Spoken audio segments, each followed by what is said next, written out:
Welcome, everyone. Thank you all for joining us. So I want to follow up and continue to have discussions on the conversation that we started last week, because I'm going deeper and deeper into the grounding of this liberation into our physical body. So as you know, it started for me in this journey as an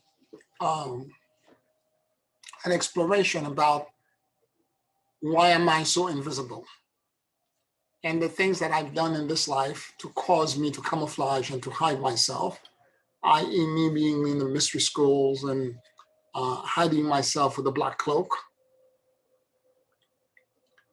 and asking the universe source, because I saw the network, it was so complicated. Again, the way I describe it, and I'm going to remind you of this analogy because I think it's very powerful. It all gravitates around one thing. It's survival. Now, if you think survival as a ravine that is being created by this false belief in your psyche, okay? All of the things that I'm going to mention are tributary path that allow runoff, psychic energy to flow into that ravine. So the idea of invisibility is something that many of us as light workers are struggling with. The idea that we somehow are camouflaging ourselves, we're doing all of this work. There's another part to this as well. Part of it also, because, and I knew this when I became an architect, the same was true for me as well then, that when what you're doing for a living brings you too much joy and too much fun and too much fulfillment, there is a part of you that feels undeserving of it, or that you're not qualified and that you are a fraud. And that's part of it as well. That as a designer, as an architect, as I created thing, I get so joy, because there's in a design process, particularly when you're doing it well, there's a process where you begin to burn gray brain cells. And when you do this, the experience is euphoric. You can work for hours and hours, 14, 15 hours straight. You don't need food, you don't need anything. You just get so mesmerized by what you're trying to create. And the process takes you over. It consumes you. And when you do break, you walk away. The next day when you show up again, you look at it as if you were looking at a lever, and you go back into it, and you are, until the project is finished, nothing can keep you away. And the feeling, it literally, there's a book that was written about this called The Flow. And it's a psychologist that talks about the fact that gray brain cells are actually burning. You're actually high when you're doing this. So the thing, and the reason I'm saying this is that for creative people, particularly, it doesn't have to be creative, because the same thing happened, for example, for runners. When you are running, swimmers are the same way. The first 40 laps, if you're on a swimming team, torture. Once you hit the wall of, in learning, they call it the wall. Once you pass that wall of pain, you can run for 3 days. You don't feel anything after that. It's just the rhythm. It's the same with swimming. Once you pass 40 laps, the gray brain cell begins to burn, and it's the rhythm and the breathing, and you're not thinking about anything else, but you're in a flow that's extraordinary. When you do this for a living, and people are paying you a lot of money, there is a sense of guilt that it's too easy for you, and that there's a shame that's get connected, because it feels that you didn't, or it was not work for you because it was so euphoric. And there's a flip side to this as well. And the flip side is as well that I am a fraud, because the process that I just went through came from spirit. I don't control it. I am not the master of it. Okay? And there is the fear that the next time around, you will not be able to repeat it. Right? So all of that contribute to the visibility or invisibility issue, which is that when you're trying to market yourself, or you're trying to promote yourself, or you're trying to be present and visible, if you have all of these underlying things, they're going to gnaw at your psyche and try to sabotage you and stop you from being visible. Particularly if you're doing healing work and in the process of doing healing. Because if you're doing it correctly, when you heal somebody, you heal yourself. And in the process of you healing others, you're healing, and as this is going on, then there's a whole bunch of other different thing that can come up for you in the background when you're beginning to examine this thing about visibility. Okay? I know for me, I can be visible in a certain kind of setting. I can show up in a predetermined setting, but there are certain kind of the setting where I will not be able to be visible. And this is interesting for me, because as a Capricorn, I can compartmentalize. Let's say, for example, if I'm teaching a class, I can be present and visible for the class. But after that, I want to camouflage myself and I want to disappear. I don't want anybody to see me. So behind this was, for me, the way I grew up. That was the deeper part. The way I grew up with my mother, who was paranoid. Grew up in Haiti, the voodoo stuff, the fear of somebody doing some foul play or some bad stuff, voodoo stuff to you. You need to stay close to me. I have to watch over you, overprotective mother. And so there is that part. There is then still behind that, as I went even deeper, and every time I discover these things, those are two tributary parts that feeds the ravine. Every time I find these parts, I ask the spirit to lift it. I ask God, lift it and take it into source, dismantle this for me, because I don't need this. Okay, I'm asking, like Chiron, I'm asking Zeus, that was asking Zeus to help him with his pain. Chiron lifted him to become Sagittarius. I'm asking spirit, lift this for me and put it somewhere where it can be transformed into a higher version of itself, right? Then what still behind this was this concept that came to me the following times when I went even deeper, as I did this release into source. As I'm doing this release, more and more information keep coming in, that keeps taking me deeper and deeper. Was the belief, the false belief, that the world is malevolent. And today, since yesterday, I've been having an even deeper and more profound breakthrough, which is, it's not just that the world is malevolent, but deep in my core, there is the belief that whatever exists in the blessed field, where everything is like a flock of starling, where everything is an interconnectedness and everything is participating in this incredible, beautiful, spontaneous ballet and dance, where everything is harmoniously being supported into infinity times infinity, I am completely disconnected to it. This was deep and very profound to me, okay? That I am separated from that endless and perpetual renewal dance, that flow, that abundance, that instantaneous repair that the universe is constantly trying to rebalance and equilibrating everything. That somehow there is a part of my ego that believes that I'm disconnected to it. And I'm not part of it. I'm somehow separated. And this is something so far I found to be one of the most profound things for me that I need to repair. If there was a root cause, the root cause kept the root cause, as I asked for it, kept shifting and going deeper and deeper and deeper and deeper each time. And all of them are tributary flow that feeds the ravine, which is about survival. Why do I feel separated? Because there is a false belief in 3D, in survival, that resources are limited.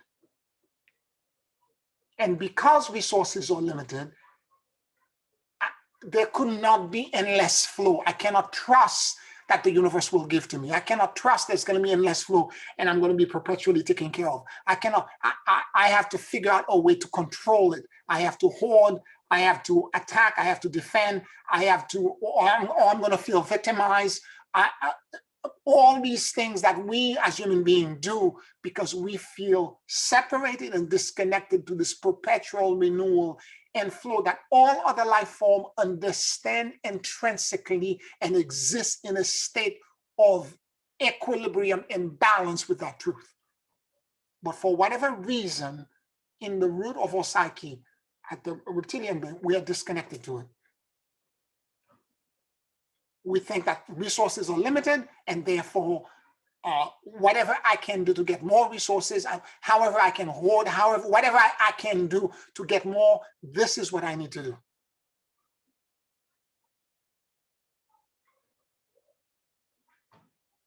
So what I'm saying is that for me, I'm realizing in a very deep state, and this really took me very, very profoundly, hit me very profoundly today, because I'm trying to figure out, I can't figure out when that thought started because it's so old. There is the whole epigenetic thing of humanity that has been believing in this nonsense for all these years. So I don't know if I was cast down and thrown out, or if it was my own choice. In his book, Martinez de Pasquale, which was the founder of one of the knighthood order I joined, he wrote this one book called Traité de la réintégration des êtres, Treaty on the Reintegration of Being. And in this book, he talks about the fall, not as a fall, but as a self-asserted step that mankind, or the archetypical man, Adam Cadnan, took. So a lot of time people are believing that God forsake them and they let them go and release them, and they're disconnected to it. That's what I'm talking about. It's that separation, that disconnection that we may feel at moment or time, or some people feel it permanently. They feel completely abandoned by God. So this is what I'm talking about. And therefore they have to struggle, they have to steal, they have to do whatever they have to do to survive. Some people sell their body, they do whatever they have to do to survive because they've been disconnected to that flow. And I'm inviting you to examine where that exists in you, or if it exists at all in you. That separation, that disconnection that makes you feel undeserving of receiving, undeserving of letting this perpetual renewal. And this is why we get disease. This is why we don't have instantaneous repair and healing. This is why we don't allow a flow of abundance and prosperity. This is why we have horrible intimate relationship. This is why we have all of the things that we have. It's because we feel separated. We're disconnected to that flow. To my mind, this is the deepest root cause that I've been able to find. That this perpetual disconnection to the fact that the universe is in this perfect harmonious dance all the time, and that all the animals and all the plants understand this, and they are allowing this flow and this perpetual renewal to guide everything that they are doing. And they're not fighting with each other and trying to, even though it may seem that one species is going against another species, there are so many instances where we can find cross-species cooperation and love and support, that scientists are now baffled by this, because it goes against the grain of that whole narrative from Darwin, that survival of the fittest. I remember watching this video. I have to look for it again. I didn't save the video on YouTube, of a crocodile, and I don't remember what kind of bird it was, but the bird could be easily eaten by the crocodile. But for whatever reason, the crocodile walked on top of the bird walks right on top of the crocodile and pick out insects from the crocodile, okay? Parasites and insects. And right on the shore, there's a tall tree, and the bird nested right on a branch above the lagoon. And the crocodile came in and took his eggs into a hole that's near the tree. Now, and then the crocodile went back into the water. An iguana came in trying to steal the eggs of the crocodile.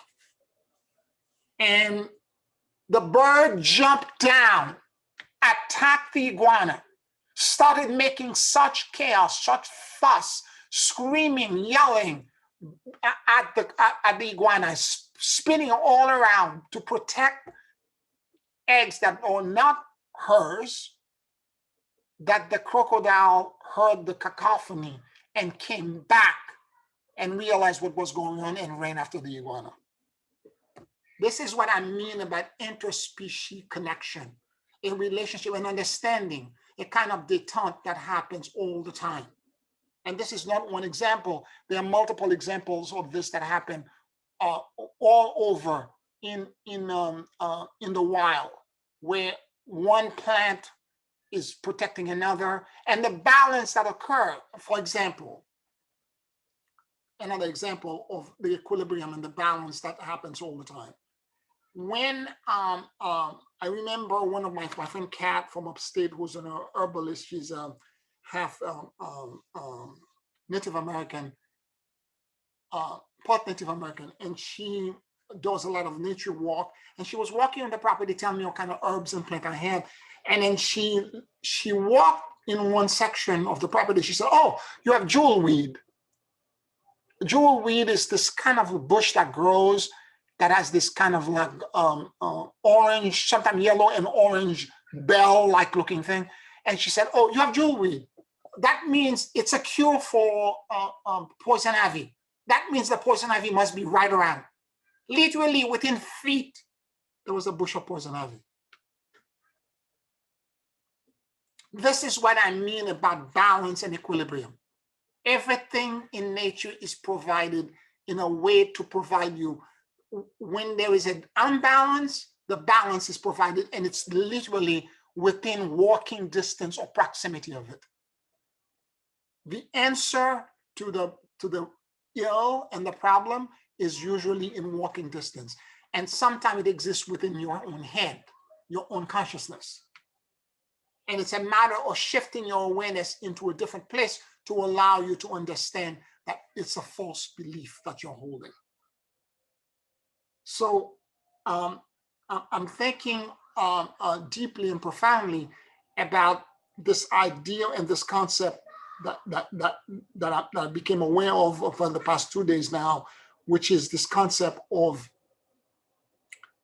separation from this endless and perpetual dance and flow. And the separation and this was not I was not cast out. I made a choice to go down. And I'm going to tell you why I know this. Because I had a vivid memory during a meditation of falling and I knew who I was with. I wasn't alone. There were several of us that were falling, and I remember seeing these souls, and I had the sensation of falling, and I knew it was my choice. I made the choice to do this.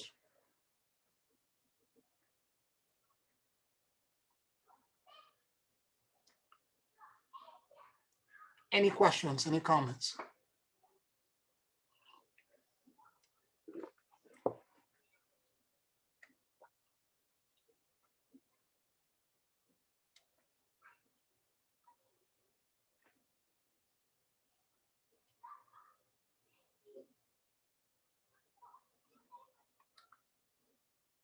Now I know once a fall happened, particularly a dimensional fall from one level, it's a fracturing event. It's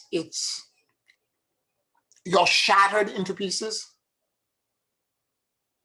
I remember the sensation so well, the feeling and what it felt like emotionally, the alchemy and the energy signature of the fall, of that fall. I felt it so strongly. And I knew the small group of people that I was with, and all of us were falling. And so I am,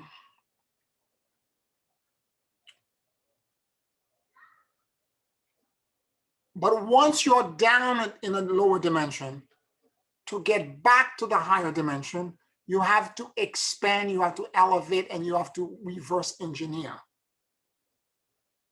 In the Bible, there's a group of angels that were posted, particularly when Adam and Eve ate of the tree of knowledge, and they were supposedly cast out from the Garden of Eden. And then there was an angel that was posted there to guard the gates of the Garden of Evil with a flaming sword. And this angel was a cherubim. Now in art history, cherubims are shown as chubby little beings with wings, kind of like Cupid, with, that are flying around, pushing clouds and all that and so on and so forth. But in all instances where they're used in the Bible, the cherubims are actually powerful four-winged creatures, not two like the archons. They are four-winged creatures, because Ezekiel, when he saw the chariot that took him into the heaven, there were four cherubim that were powering the chariot, and he describes them in two places, not exactly the same, but kind of similar. And they had four heads, four wings, four heads. One was human, the other one was an eagle, a lion, and a bull. I don't want to get, because that's a completely different class, too technical about the angelic realm and the various realm of the angels. That's a completely different class. Seraphim, cherubim, throne, dominion, principality, all the various realm and the qualities and what they bring to the table. But what I can say to you about the cherubim is that they are the one that are creating the seraphim. They are the one that are holding. Once you're falling from one state into another state, they are the glass ceiling that you have to break in order for you to move back into that into that primordial state. And keep in mind, it's very possible that the Garden of Eden, it's not very possible, but it's so clear that the Garden of Eden was not in 3D, okay? It probably was in 4D, thus the four wings that these cherubim have. There's another passage in the Bible as well when they're describing the throne room of God, and the throne room of God is surrounded by cherubim. I think it's John in Revelation talks about this. There was seraphim as well. The seraphim, the word seraphim actually means serpent being. And there are 6 wings creatures that have the body kind of like long body, kind of almost like a serpent. So I don't want to get too technical about the angelic realms and talking about all the details that relates to this. But what I can say here, since we're talking specifically about regaining our senses back and try to awaken from the slumber, and in an interesting twist twist for me, I was trying to, with the ascension mechanic I'm teaching in my ascension yoga of neutrality, I was trying to help everybody elevate into 5D. But what they're turning me out to do, what they're turning us to, asking us to do now, is to ground this elevation into the physical body as well. And in order for that to happen, we have to unroot in us, which is where I'm leading the class today. We have to unroot in us the false belief. We have to expose the lie and the false beliefs that is holding this ravine and feeding it and keep holding it in place. We have to understand that it's a lie. It's not true.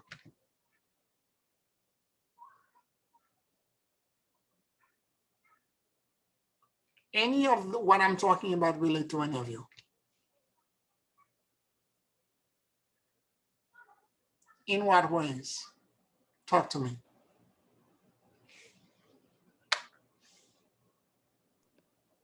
Pierre? Yes. I noticed when I started noticing when I was trying to do the work, the meditation. First of all, I've felt, the virtues are with me all day. I have a deep connection with them and I love them. And they just kind of, in a way, they've got their own operating procedure in place. And we have a semiotic understanding. So I can feel, but when I think to go to the merger or the virtues, I really feel I can't.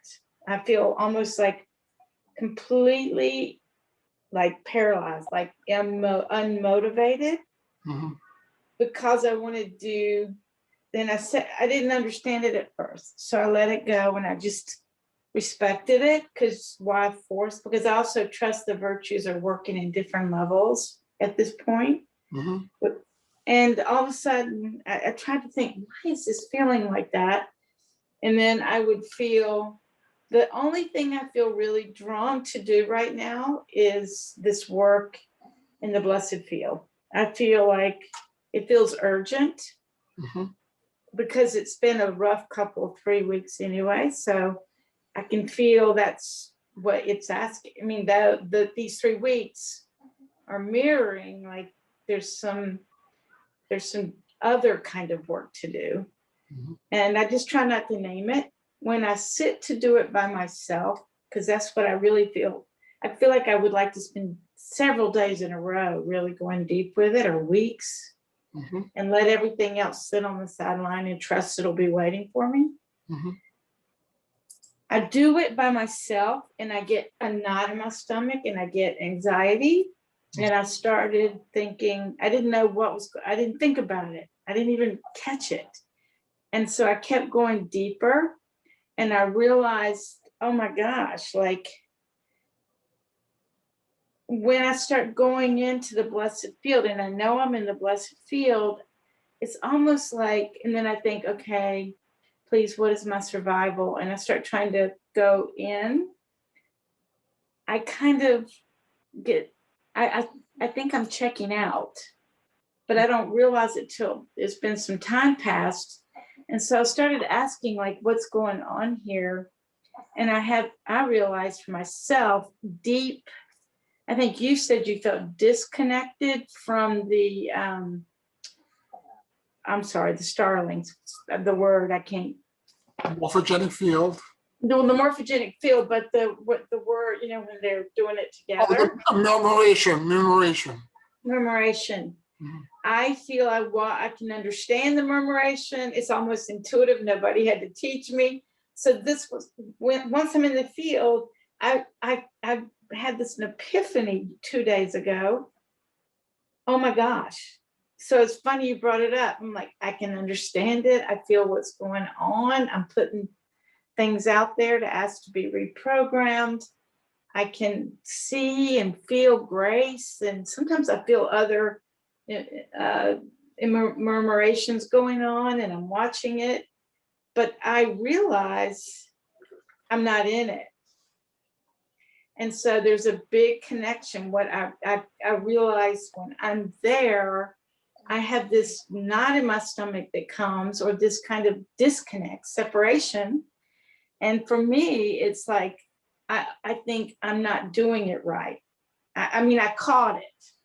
I had to grab it. It's almost like a child. I think, oh, I probably didn't say that right. Oh, I wonder if I really threw that in there.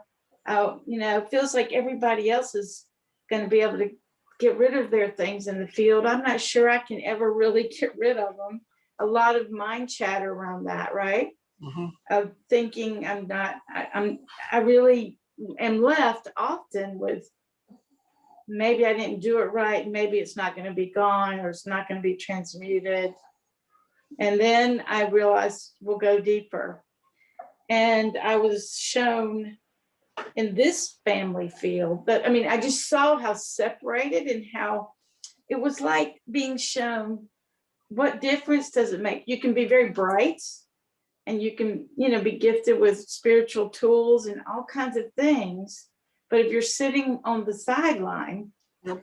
right, and you're still sort of evaluating, if you're in the murmuration, you're not thinking, are you doing it right? That's right. You're just doing it. I Yep. realize I sit on the sideline a lot for myself. Maybe for others, as a healer and an artist, I can get in the flow. And so I took it deeper, and I feel I caught it. Self-conscious. I felt so self-conscious. And I do feel it when I'm going to try to do something to help heal myself in the field. Mhm. And then it took me to the family. And I started to get memories just in this lifetime, but I think it's old. Like when I would be myself, and I'd be excited or innocent and naive like a kid, or say, oh, there was an angel who could do this, or oh, look at this art idea, or whatever, like, you know, very much in the field and in the flow, and not being self-conscious expression of my spiritual self, my artist self, whatever. In my particular family, I saw it so clearly. It was like they roll their eyes or looking at each other. Like I could feel how they kind of boxed me out, right? Like Mhm. there was not going to be an ounce of any kind of support, approval, acknowledgement, right? It's always going to be this kind of exclusion. Mhm.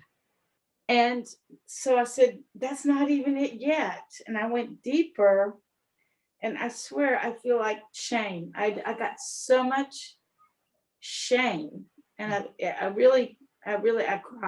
cried Mhm.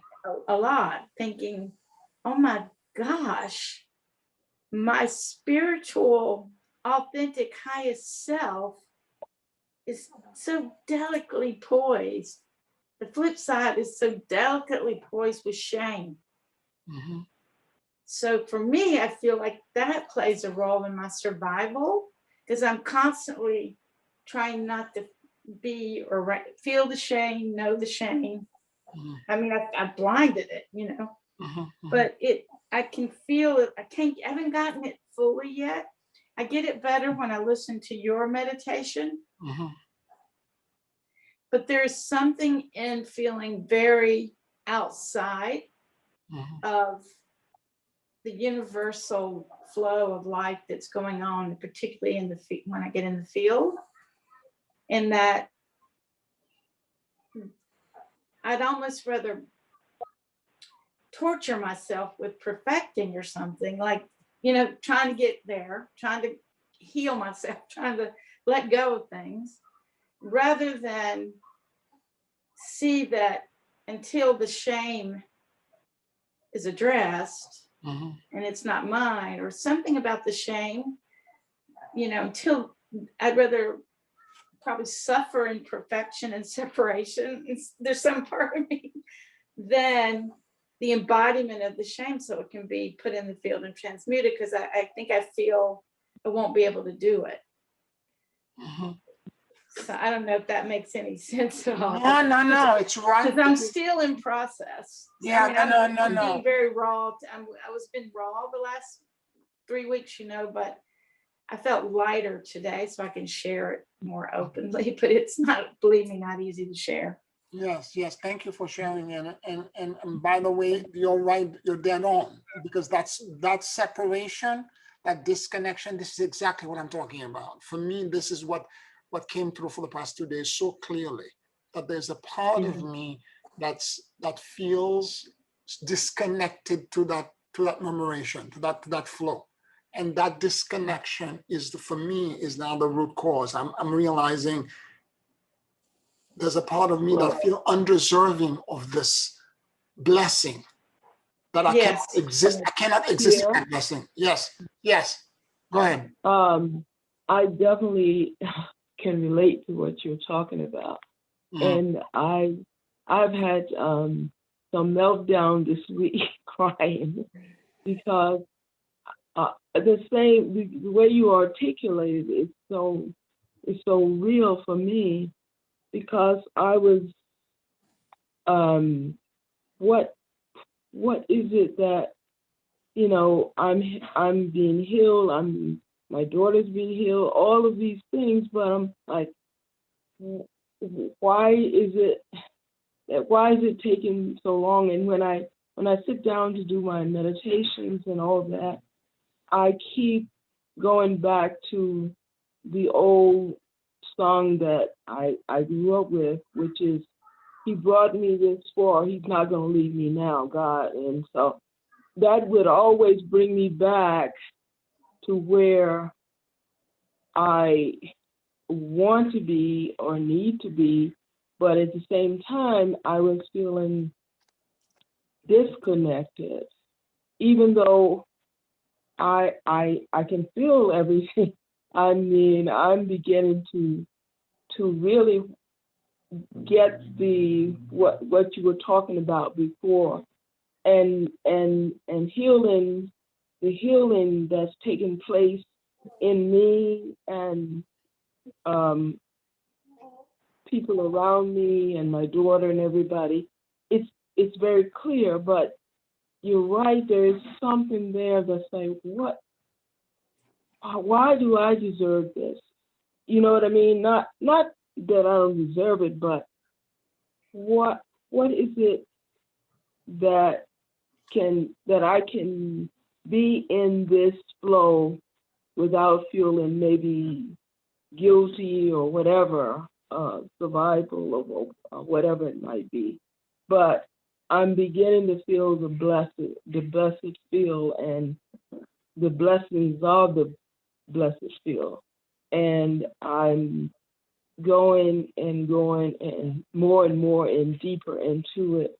And I'm understanding more and more with your master teaching, particularly with the Monday night class. I think that has been very, very helpful for me. And I have to get to the point where I can allow the other people whatever they need to do to survive and do whatever they want to do as well. So I'm getting more into the acceptance of my role or my place here on planet Earth, as well as trying to heal as much as I can through the blessed field, by taking care of my responsibility in this. So I know I'm rambling. It doesn't make sense, but the survival is very true at the bottom of all of this, and I like the way you articulated it. Thank you, Bobby. You're not rambling. You're making perfect sense, and it's this separation, and I'm still unpacking it. I don't know if I'm at the bottom yet, but I'm very deep inside of it, and I'm realizing that there is this part of me that's so subconscious and so deep that feels separated, and it feels in my physical body, in the cellular memory that exists at the reptilian brain, and inside my DNA, there's a part of me that feels separated from what I am experiencing when I'm in the flow. When I go into the blessed field, and everything can be done miraculously and whatever, I'm in a transcendental state. But why is it that when I go back to my life, I cannot remain in that state? This makes no sense. Yeah. Look here, I can just, go ahead. Go ahead.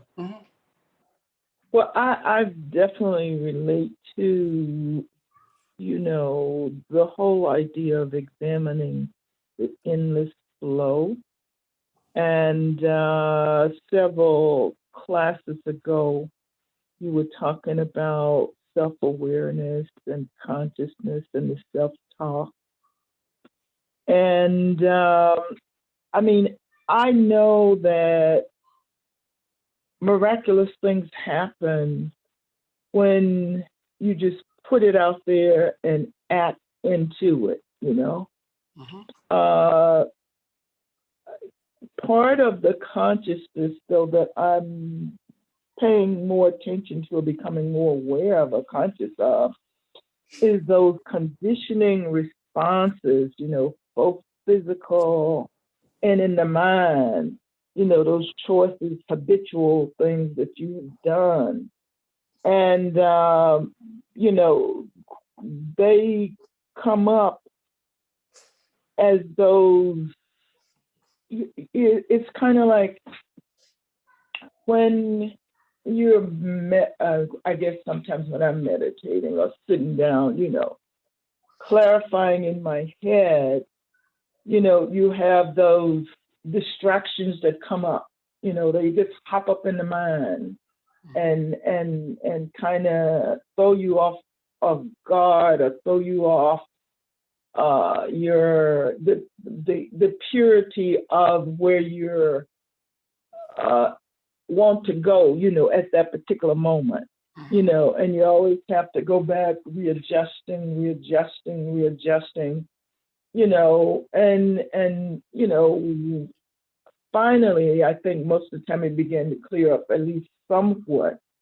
But that whole, I guess that space, that we step into, where our endless flow is and that kind of thing. It seems like we've conditioned almost ourselves, our mind, our bodies to be smaller or shrink or either be very hesitant about making that choice in a very clear way. And it comes through all kinds of things as you go about doing your daily things from day to day, in terms of that self-talk, how you view situations, or, and then if you just stop and pause, you can see all kinds of other possibilities where they're just endless. And if you just step out on them, who knows what miraculous things will happen, but it just means that kind of knowing, I guess, that knowing of that endless flow and living in the present in it without the limitations of, those choices, habits, or whatever. from yesterday, I guess. Mhm.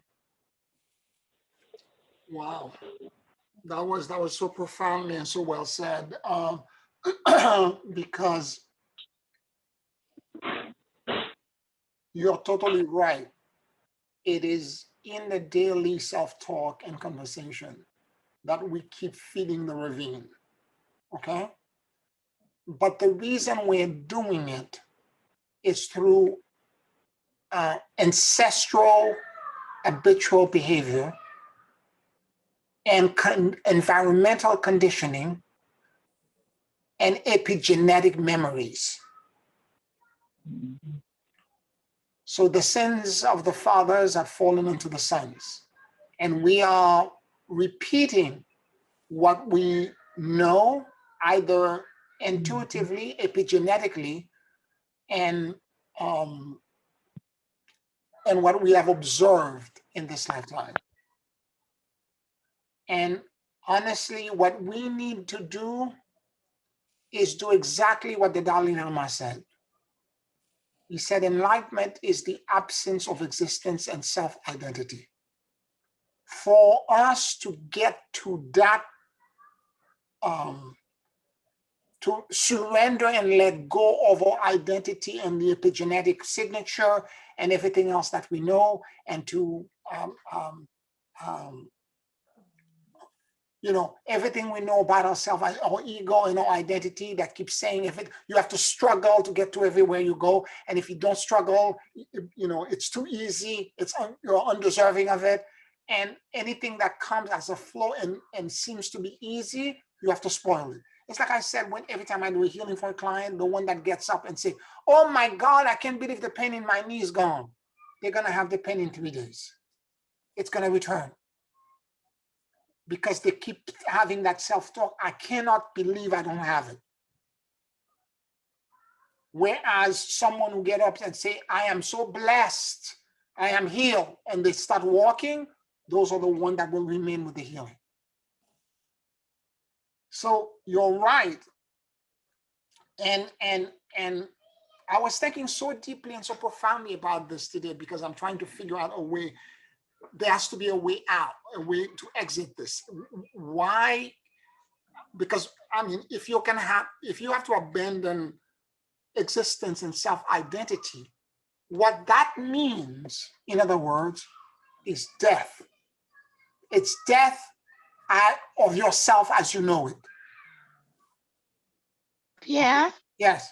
I'm so glad you mentioned that, because as I'm hearing everybody talking, what's going through my mind is the border of that. Mm-hmm. It's the border. And most of these things that we are explaining here, this is exactly what is being explained in the book of the dead. Mm-hmm. And there's a deep correlation in there. And if we understand the border of the dead, I think we'll be able to navigate the life here in a better way. Mm-hmm. I don't know. Does that make sense, what I'm saying? Yes, it does. Yes, it does. Because ancient cultures, going back since Atlantis, Lemuria, and even off-planet, they knew this, and the way they dealt with this, and this is where initiation came in. Mm-hmm. When you're going to get initiated into any, let's talk about tribal initiation, for you going, let's say, from being a boy to being a man, or for you from being a girl to being a woman when you have your first period. The people of your gender, if you're a young boy in primordial tribe, what the men do, because you usually up to that point you're around the mom, you're always around the females. When you are actually becoming a man, and the men know that you're ready, they steal you from the women and they go into the forest with you. And usually the boy starts screaming, doesn't want to go. The women are screaming and yelling, and they literally pull you away, and they take you into the forest, and they mimic your death. And in some instances, they even bury you alive. They dig a hole, and they ritualize your death, and they cover you with dirt. And then when you're suffocating, it's very traumatic. And when it has to the unknown boy, an unknown girl, or the uninitiated, that process actually feels like you're really dying. It has to be that strong emotionally. And when you're at the very moment of your death and you feel like you're completely dying, they will grab you and pull you out of the dirt to resurrect you. Remember, I told you I'm receiving channeling in September, Phoenix rising. And the Phoenix dies and is resurrected out of his own ashes. And the belief in Carl Gustav Jung psychology and in all ancient teaching, because I belong to these ancient orders for 14 years, I've studied this stuff quite thoroughly. The belief is that if you have, for example, a bad spirit in you, when you get initiated like this and they mimic your death and they resurrect you, when the spirit realizes and the complexes that you have realizes that you're dying, it will leave you. And when you're resurrected and they pull you back, then at that point, the men of the village will give you a new name. Because you're no longer the boy, you're now going to have, in a mystical circle, it's called a mystical gnomon. They give you a new name. And with that name now, that becomes your name going forth. And then you spend several weeks in the forest now learning the skill that men should have, including hunting. And women go through a similar process when they have their first period with the female of the village. This is the way when we were growing up in primordial time that it was done. Okay? So that way when you come back, you don't stay with your mother anymore, you stay with the men. You come back now, you're a warrior, you're changed, you're not the same being anymore. You become, and the name has a significance, the name they give you becomes your destiny. So that's the purpose of initiation and resurrection as it's physically pleased. Carl Gustav Jung talks about this at great detail, including Joseph Campbell talks about this as well with great details. What happened with the initiation and the resurrection and all of that. And this is what happened to Christ. He resurrected not as Jesus the Christ, he was now Shananda, the monad.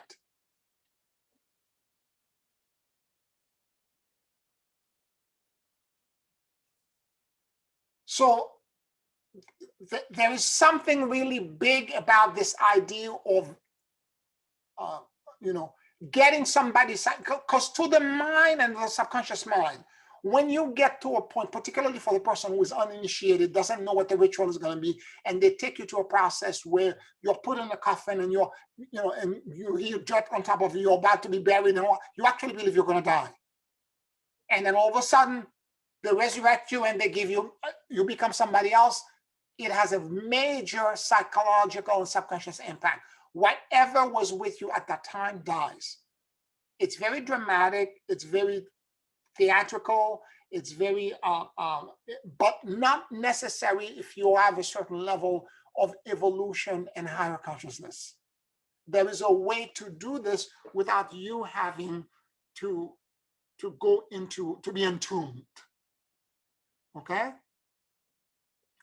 The entombment and all of that can happen inwardly, where you release and you let go, where you, again, through the process of I release all attachments, all fears, and all control. And I surrender to the great emptiness and endless luminosity. Now, I can do this and go into the 50 very quickly. But the problem is that I go into the higher body when I do this, but I'm not allowing it to connect to my physical body and remain parked there. That's the problem. That's where I take myself out. That's the problem.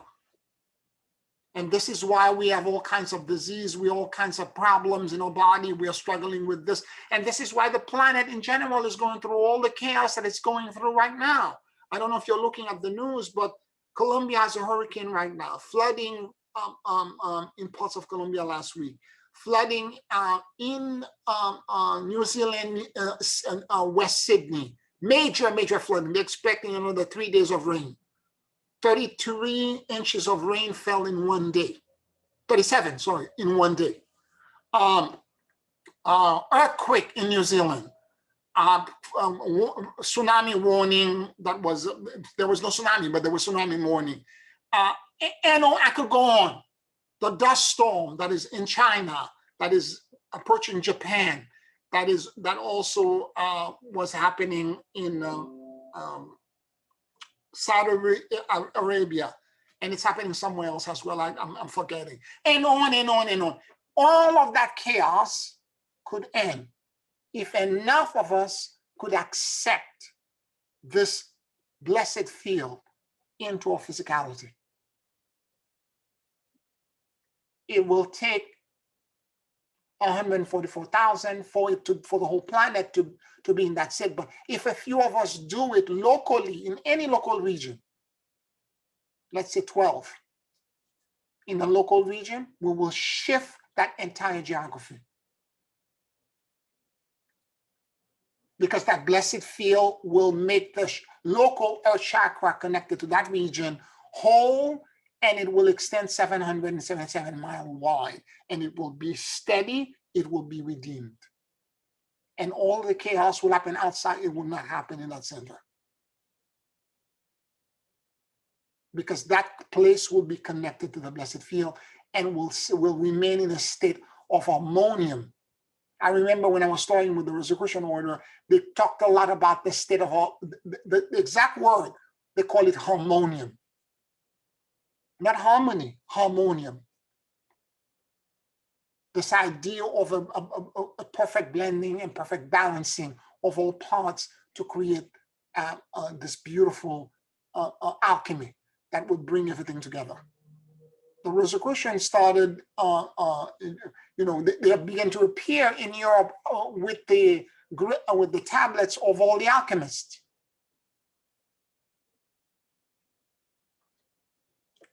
So there is something to this. And I think what the Dalai Lama in the Tibetan Book of the Dead was guiding us when they said that the Tibetan Book of the Dead and the Great Liberation through Hearing is not something that you need to, that can be applied after you die, that somebody reads to you. But if you read it and you go in depth into it, the lessons can be applied right here and right now. Because in order for you to get to that state of enlightenment, where all the Buddhas exist, that blessed field, it shouldn't be just something that you connect to transcendentally when you go to 5 and 6D and it's in your head and you're in the flow, and then the next thing you know, 3D occur and then you're disconnected. You should be able to hold it in all of your bodies. And what's blocking it is, again, as I said, ancestral and epigenetic memory of undeservedness, of things being too easy, and habitual behavior and constant negative self-talk. And those negative self-talk are coming from, again, I love what Esther was saying. It's very subtle. There are millions of little things that we say and do that's so subtle. Like even now, I realize, and I had a dream about this last night. I started watching some of the natural disasters around the world, and the next thing you know, you have an algorithm on YouTube, and they keep showing up, and I keep watching it. I had a dream last night about being in a flood, and I remember becoming lucid, saying to myself, "Okay, Pierre, you've watched too many of these videos. You got to stop. You got to stop. You're putting your whole consciousness in fear, and you're going to create a self-fulfilling prophecy. You're going to manifest. You're going to attract this to yourself now. If you're in the flow, none of this will touch you. If you're in the abundant field and you're grounding all of this blessing into you, you will miraculously walk through the valley of shadow and death and feel no evil. Nothing will happen to you.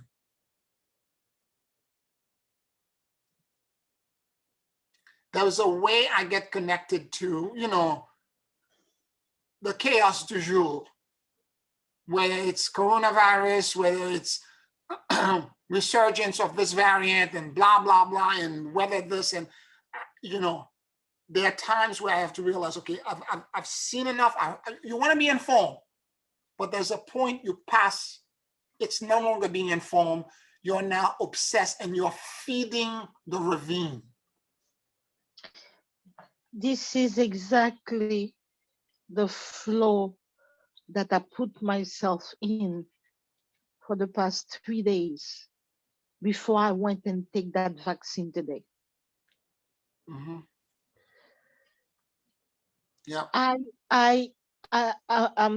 telling you, and I was looking for something to do about the DNA, my DNA. And I found a meditation that you have done in 2019 regarding the DNA. Mm-hmm. And it was all about that flow. And of course, the torsion field, and everything else. And I went in with that frame of mind where I'm going, okay, nothing, whatever it is in that vaccine, it's not going to touch me. I'm going to take it. And in my head, I put this is like, I'm taking it. It's not going to be a negative thing that's coming into me. It's going to be a positive thing. Mm-hmm. I mean,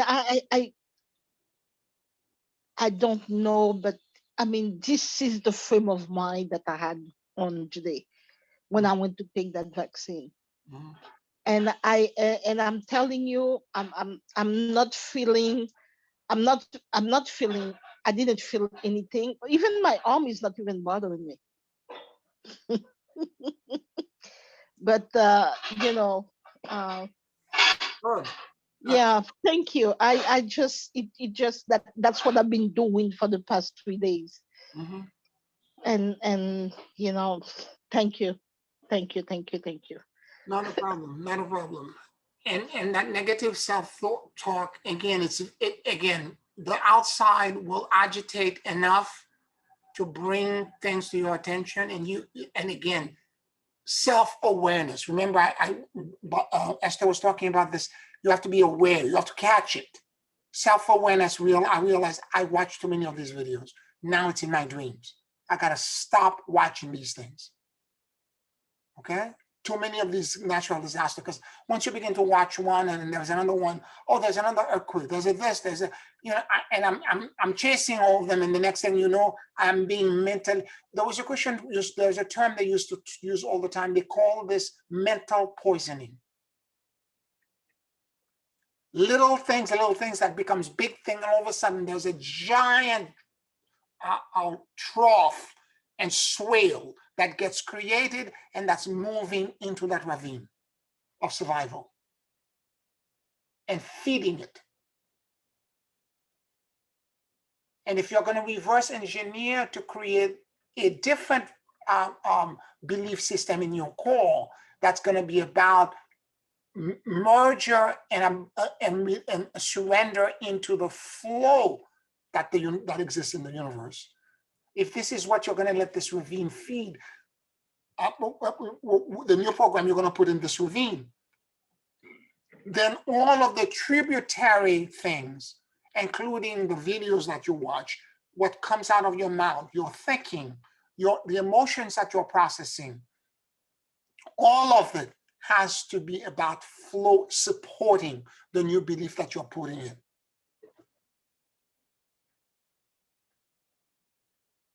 So you have to first catch the little things that you're doing that are holding you back. For me, it was just last night, I had this thing where I was in a flood. And I'm like, I'm watching too many of these videos. I've been watching for the past 4 days, way too many of them.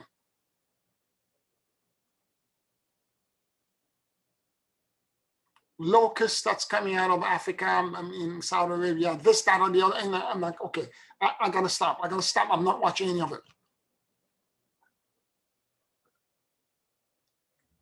And if I'm putting myself in a better state of awareness, I should be able to support the bless, because the universe is trying to bring this blessing to you. But if you keep feeding it, you keep going back to the default. You keep feeding it the fear and the negativity, the undeservedness.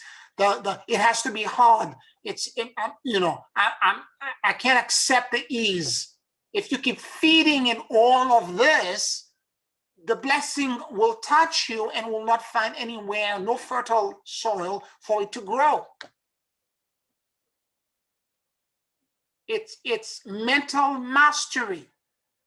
You have to watch what you think. It's self-talk, and you have to watch where your consciousness is and what kind of conversation, or for that matter, people that you're talking to in your life, and what kind of exchange you're having with them.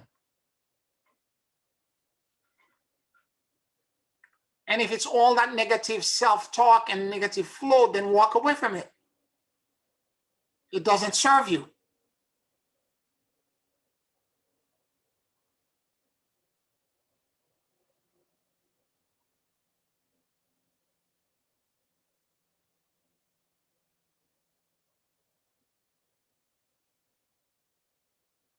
And in the process of doing this, if you can feed it this way, there is another part of the subconscious mind, and this is true of neuron net connection, because this is all relating to brain activity and neuron net.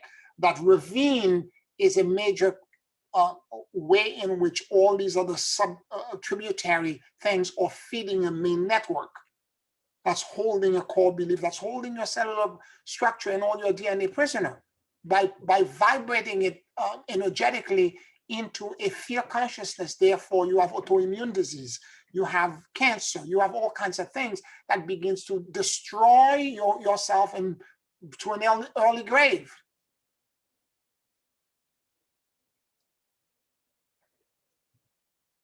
Whereas if you can,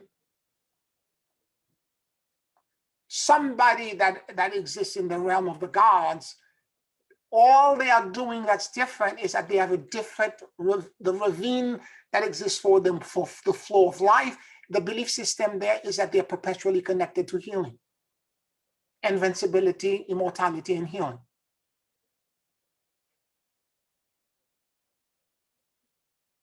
And there's no reason why we cannot exist in that space for the time that we're in physicality.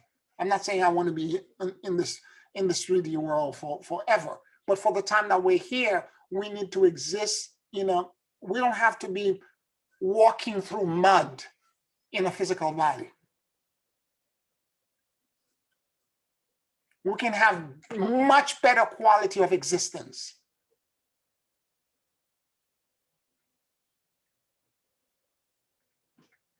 And that's connected to this, going back again to feeding. So you're asking for extraction, you're asking the blessed field to remove all of that stuff.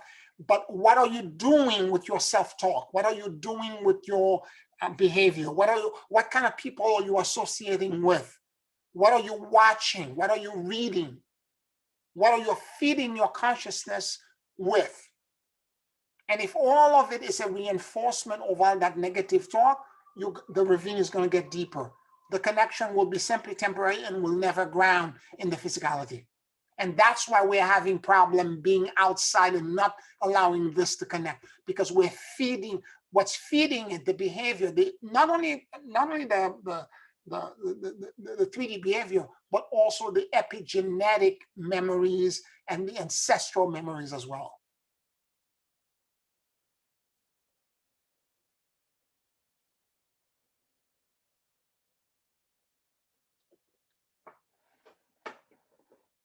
Now, if we can get ourselves to a point where we can allow some higher consciousness to come in. I remember so clearly in 2019 when Lord Melchizedek came in at that Wesak and did that initiation, everybody was on fire, because at that moment he grounded in us something that was extraordinary. And it lasted for almost a month for me. Almost a month. And I remember many people that were there were like, oh my God, I can't. I told you, Sylvia had a cane. She walked out without the cane. Many people that were there. Somebody else who had just had a cancer diagnosis and had surgery. Next week, or the week after, she reached back to me. She went for the, I forgot what kind of scan that they did for her. PEP scan, yeah, PEP scan, and everything. There was no cancer anywhere. So that's what I'm talking about. Is that the spiritual part will come, because I know Lord Melchizedek twice did this. One time it was during a retreat upstate, and the other time was at that Wesak. At the right time, when we're ready for the epigenetic memories and all of the ancestral stuff to be removed, he will come in and he anchored into us the celestial axis, which is the column of fire around which the entire universe rotates. He grounded in each one of us to burn and destroy all the debris, all the false belief.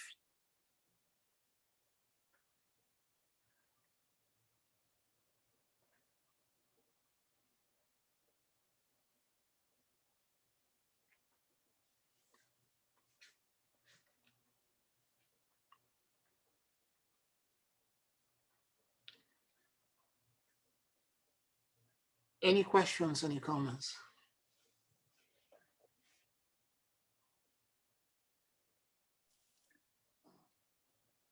Pierre, thank you. It's really so deep and so important. I feel that call of embodiment, and clearing. It requires clearing to get it down, to download it and ground it.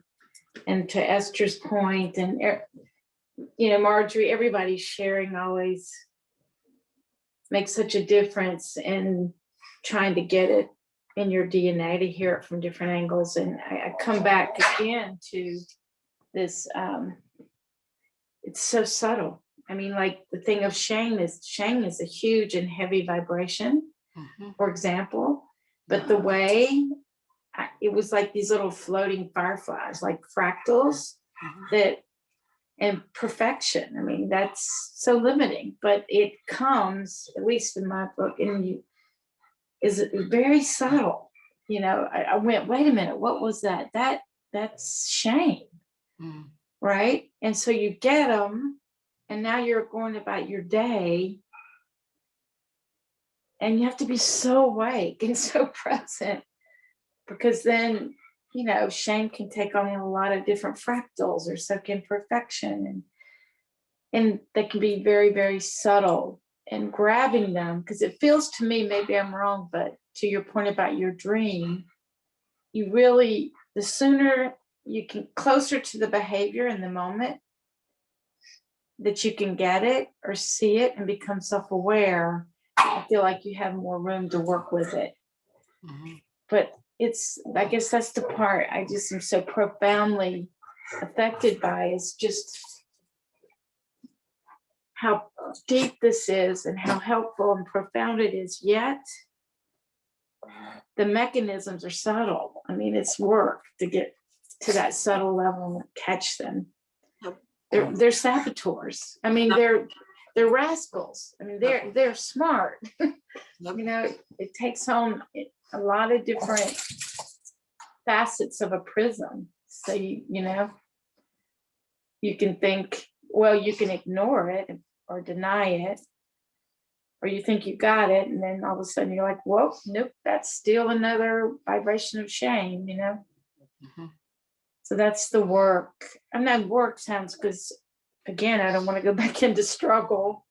So I guess where I'm a little bit still new at this epiphany is working at the subtle level without it being a struggle or something, you know, making it in the flow and seeing it.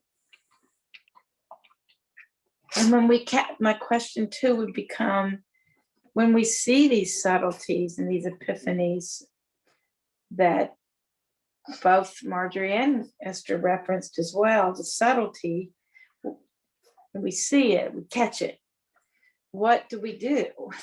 You know? You change your behavior. You block the flow. Whatever you're feeding, you have to stop feeding it. Whatever belief system, you have to, it's mental mastery. You have to stop thinking about it. You have to stop creating the doubt. You have to, you know, whatever you have to do to shift your awareness and move it somewhere else, you have to stop it. And it's easier to do it on, you know, the obvious, or obviously we've all practiced that on some level, we wouldn't be sitting here together. Right. But these subtle little fractals, yeah, you know, though, that's the mastery. This is you're totally right. You're totally right. It's not easy, and this is exactly what true mastery is about. Is that you have to catch these things and realize it is thought that controls everything. It is thought.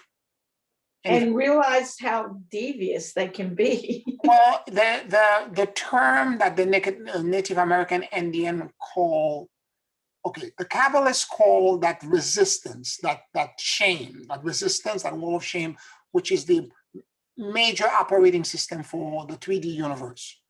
They call this Satan, not a man with a horn, not a being, a fallen angel with horn or pitchfork, but a highly evolved and intelligent being that was created by the way, according to Kabbalists, by God as the resistance to make the descent and the ascent difficult so that the shame could be removed. Because the original problem, after the receiver contracted, the receiver had shame that God could not remove.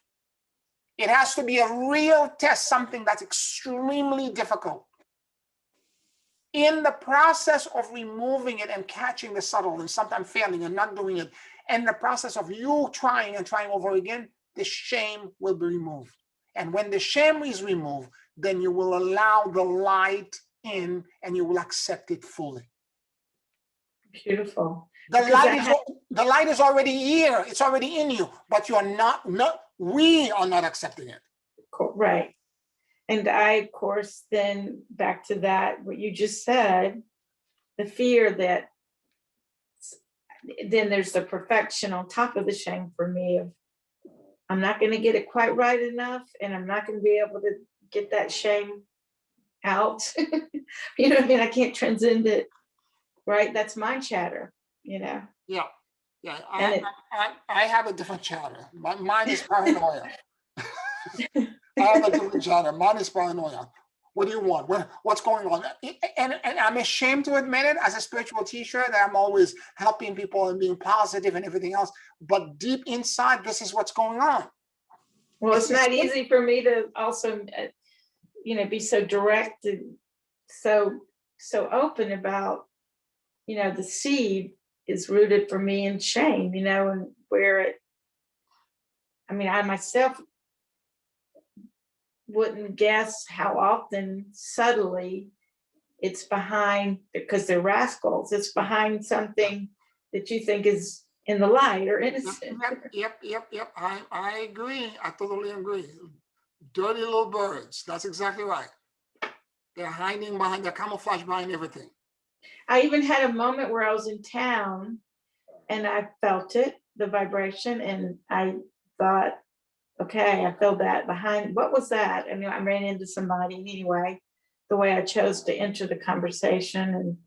And I walked away and went, why'd you say that like that? Like, oh, shame, right? And then Harper, is running over to go to the bathroom, whatever. And I remember noting, this needs to come back in now to my meditation and go deeper on that. Mm-hmm. And I swear, you really think you're going to remember it as vividly as it happened, but when it's a saboteur and it's subtle, I had to work to reclaim it. Mm-hmm. To really, even just 4 hours later, Yep. to unravel it, to unpack it, Yes. Discipline. You have to have discipline. You have to have discipline. You have to sit down afterward and try to go back and say, what was that? Because on the fly, sometimes you cannot have the luxury of dealing with it. Yeah. Right. Yeah. But then to try to reclaim it, Yeah. It's not as easy as you think, because it's already gotten, the alchemy of cover up. Yes. It goes back to the it sinks below the threshold of consciousness, and it goes so deep that you can't remember where it is. But again, if you do that work, and this is why the energy system that's allowing the sinking, and that's Satan. Again, not a evil man with horn, and it's a fallen angel. This is not, the Kabbalah was so clear. It's a resisting force that we will have to think, because without it, shame cannot be removed.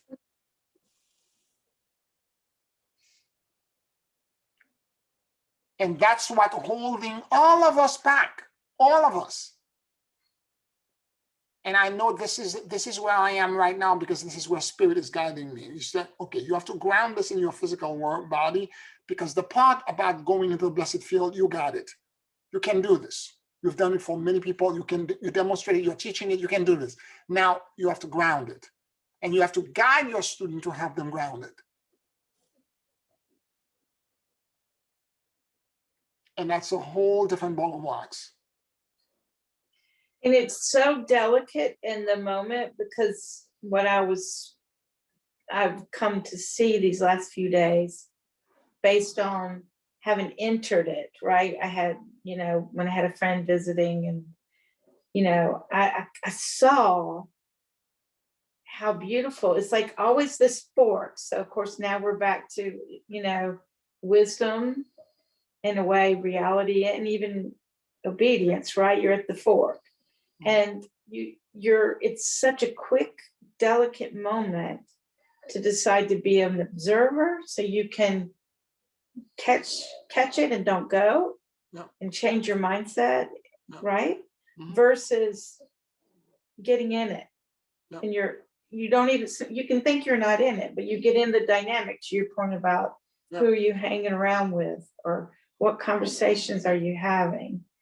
And once you're in it, it is then so much harder to grab the seed and get out of and switch it back. It's, if you can get it and go down the path of self-awareness and don't engage.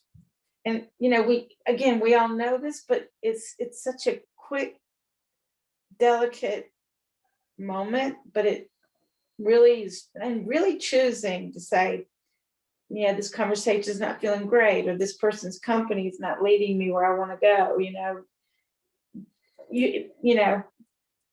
where, and not entering, because then you have to clear the heaviness of that, plus try to get to your own self-work. The only thing I can say to you is that, for me, it's very easy to stand up for others.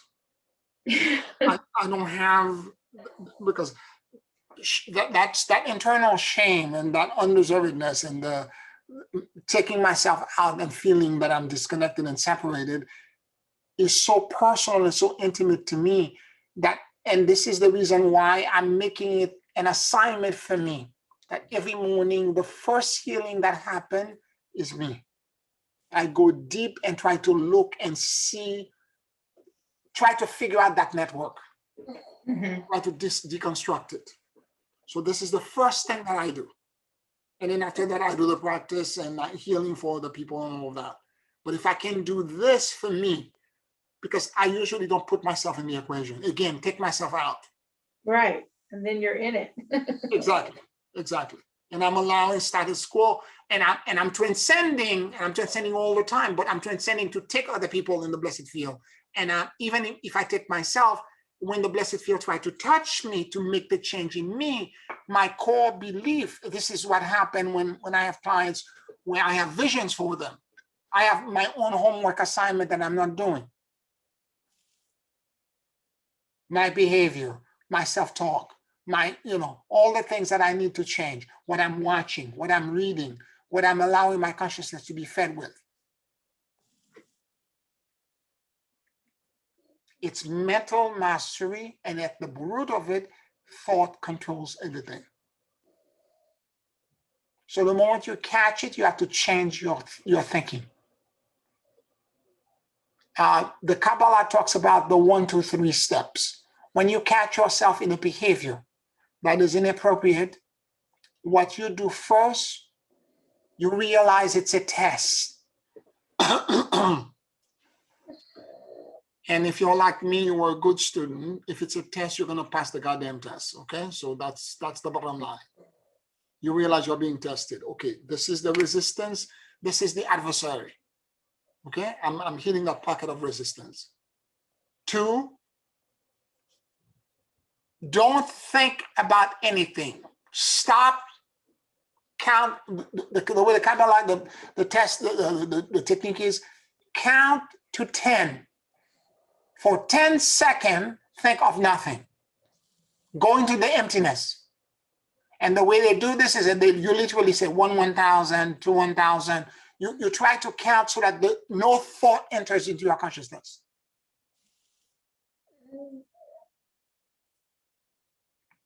Right?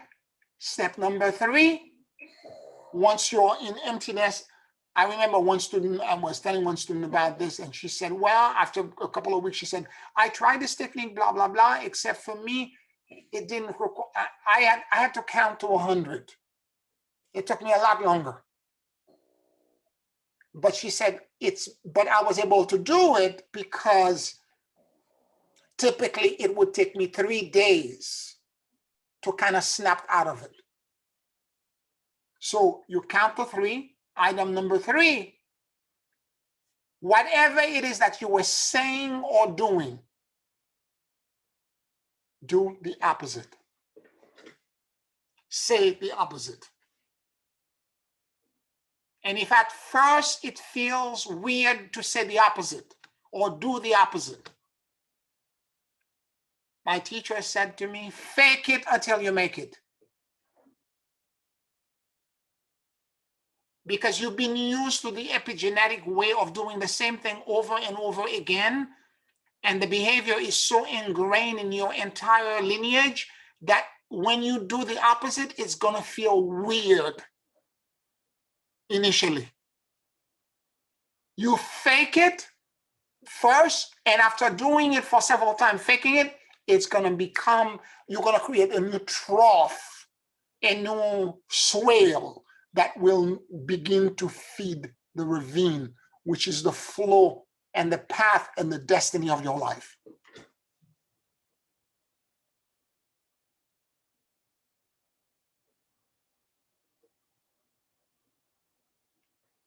Does that make any sense?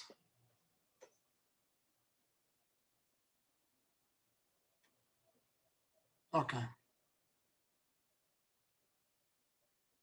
All right, let's take a 5-minute break and then we'll do the closing meditation.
Take a very deep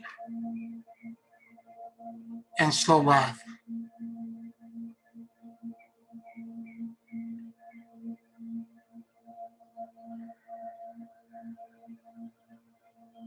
And as you inhale and exhale deeply and slowly,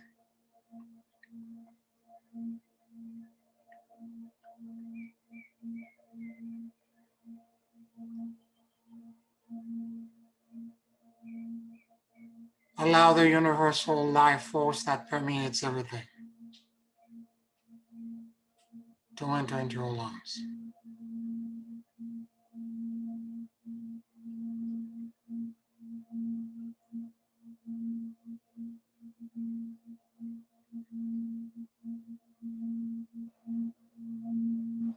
Keep breathing deeply and slowly.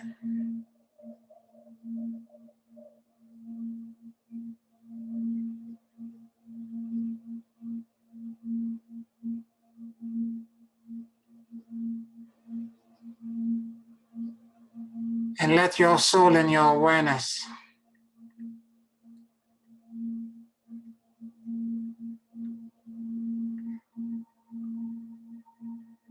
drop in the middle of your chest.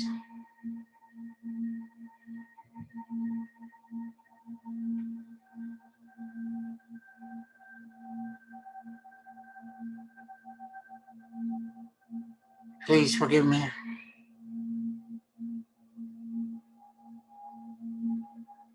I love you. And I let go.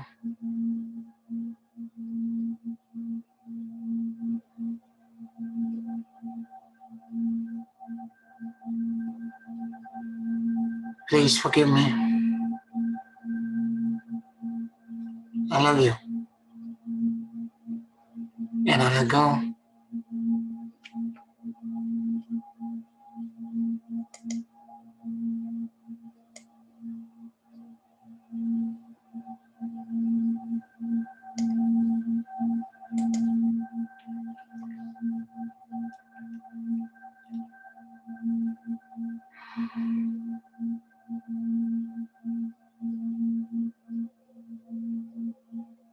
I allow my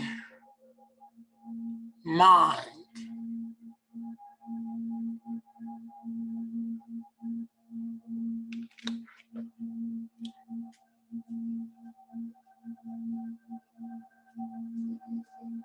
to blend and harmonize perfectly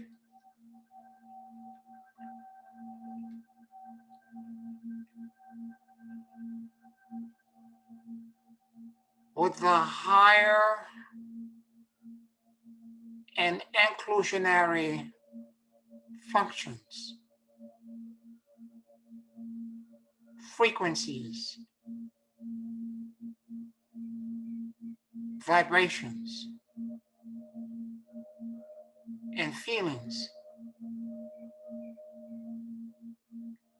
of my heart.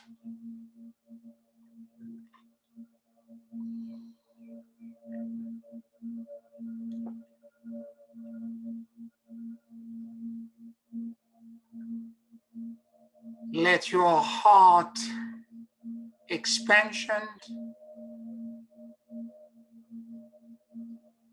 inclusion, and harmony harmonized your brain function.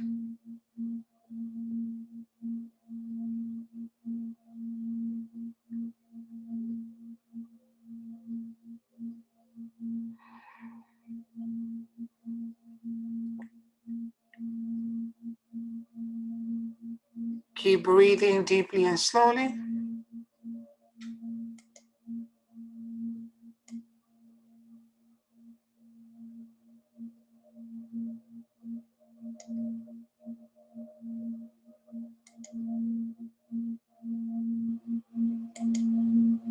And realize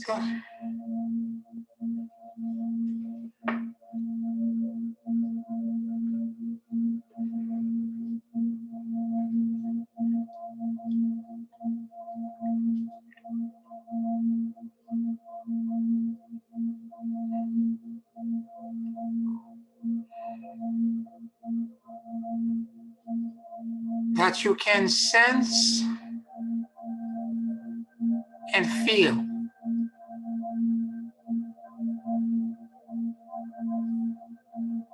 360 degrees.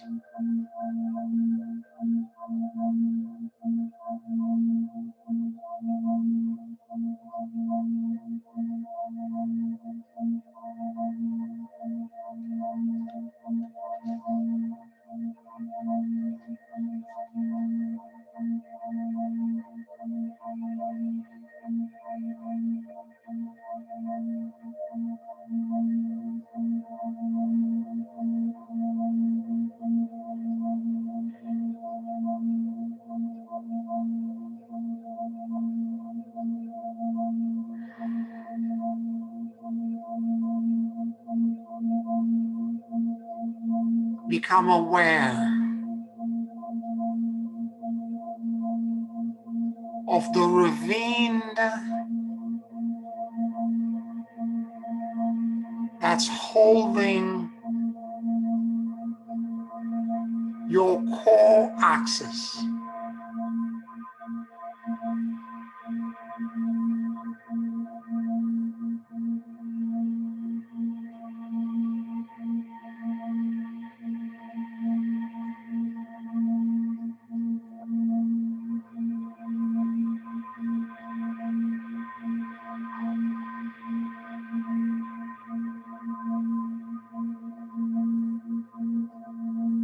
How does survival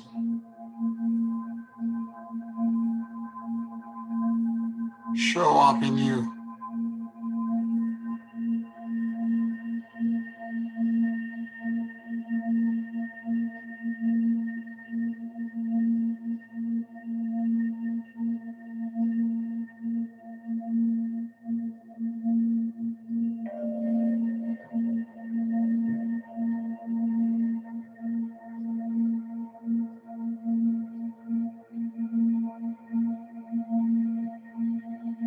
Please forgive me. I love you,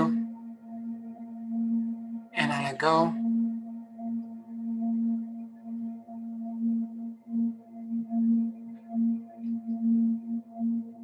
Please forgive me.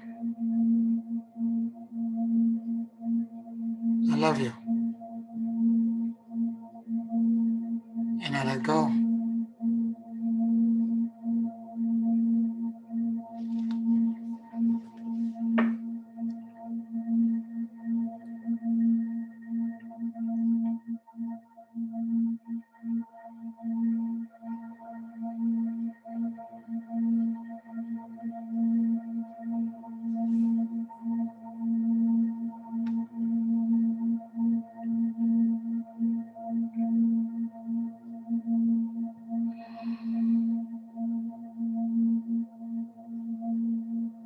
Now I release this false belief, attachment, fear, and control.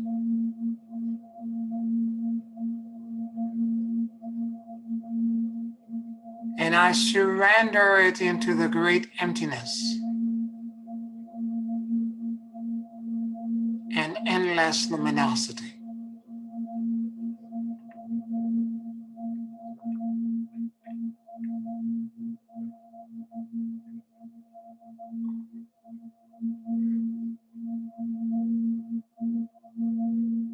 I release this attachment, false belief, fear, and control.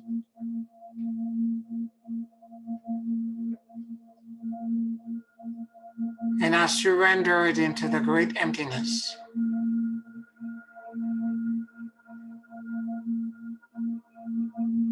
and endless luminosity.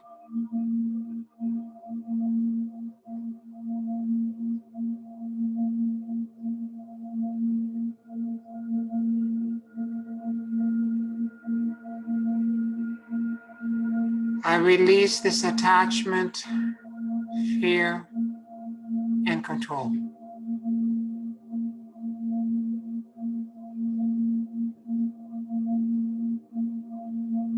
And I surrender it into the great emptiness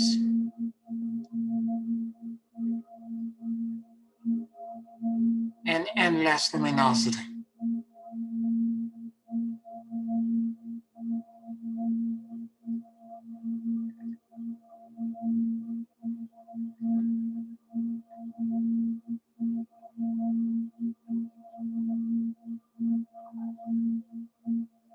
I release this attachment, fear, and control.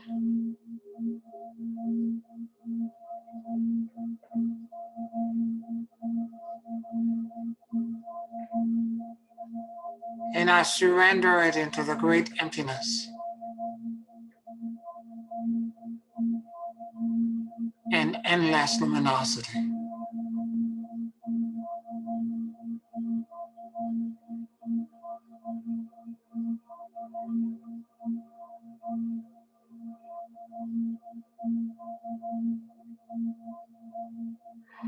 As I stand in the vast continents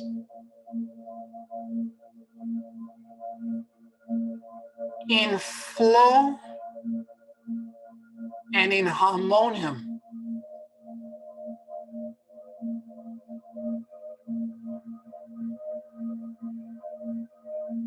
with the morphogenic field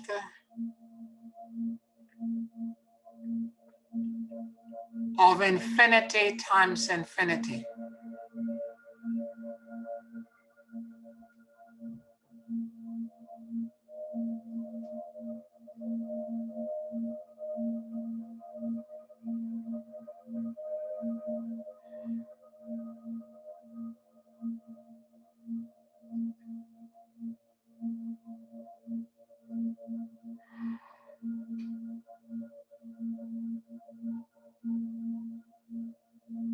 I am touched by an endless cascade of perpetual renewal and healing.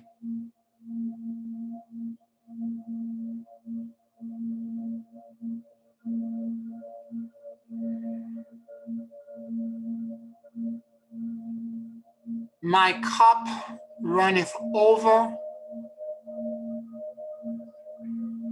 with the repairs that descend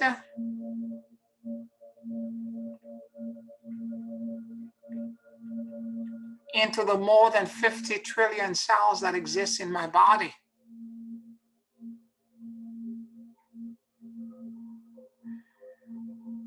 Changing the frequencies and the vibrations of my entire existence and core.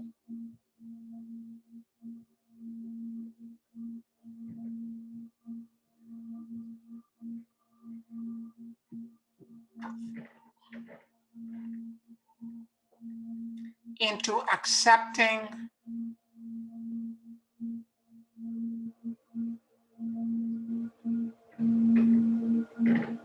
endless and perpetual repairs, healing, and flow.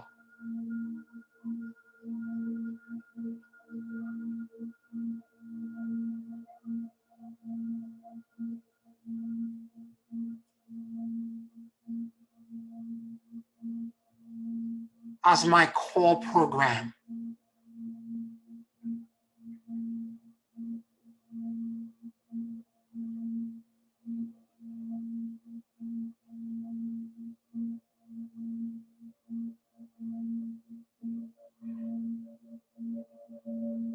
And let this acceptance and surrender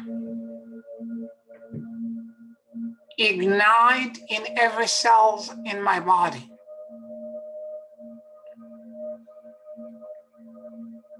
To release the biophotons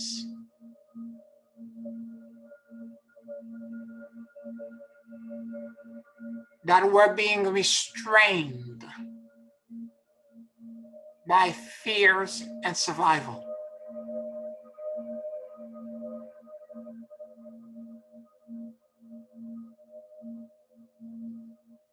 Let there be light.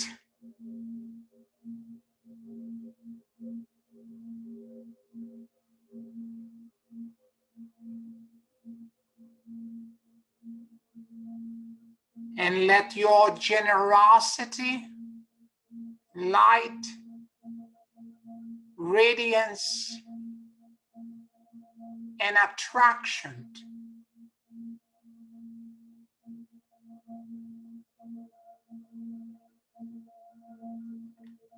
expand and be broadcast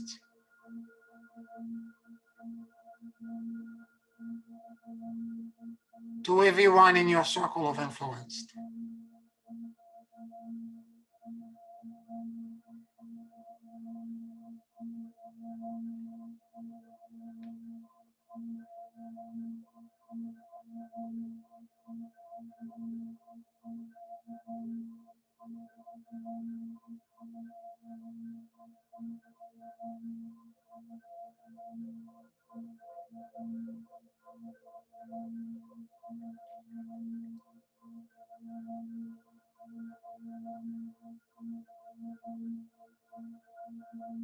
May the peace, the serenity, and the liberation that I know pass on and be grounded into everyone and everything in my circle of influence.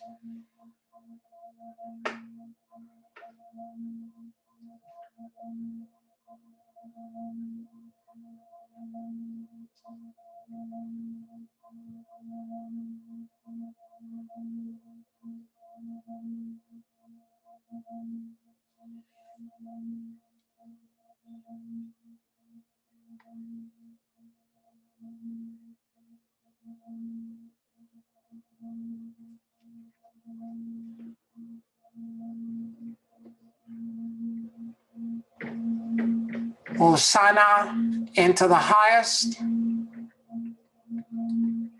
Hosanna into the highest. Hosanna into the highest. Take a very deep and slow breath.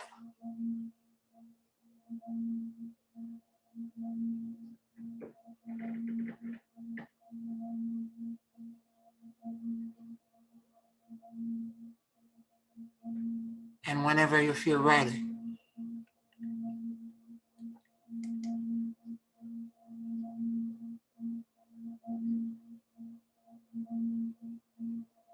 you can open your eyes.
How you all feeling?